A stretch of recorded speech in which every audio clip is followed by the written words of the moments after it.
आमे थरे घूरिबा पाई गोटे पहाड़िया स्थान को जाइथिलु आ सेठी देखिलु किछि गछरे लाल रंगर फल फलिछि आ किछि लोक से फल गुडी को तुलुछंती।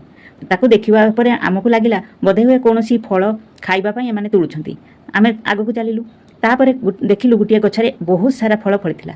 सेठारे जने को छिड़ा होइतिले तांको आमे जेतेबेले पचारलु से कहिले एटा होछि सिंदूर गछ आइ फल गुडी को सिंदूर फल।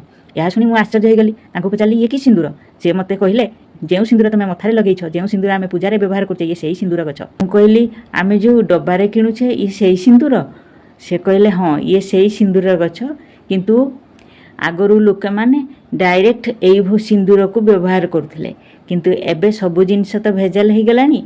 किछि सिंदूर कंपनी आकु नेई ता सहित कोनोसी पत्थर गुंड केमिकल आउ किछि चकचक जिनस मिसेई अधिक दाम रे बिक्री करछंती किंतु प्रकृत रे सिंदूर रो मूल बेसिक हेउची एई सिंदूर गछर फल बा यार मंजी।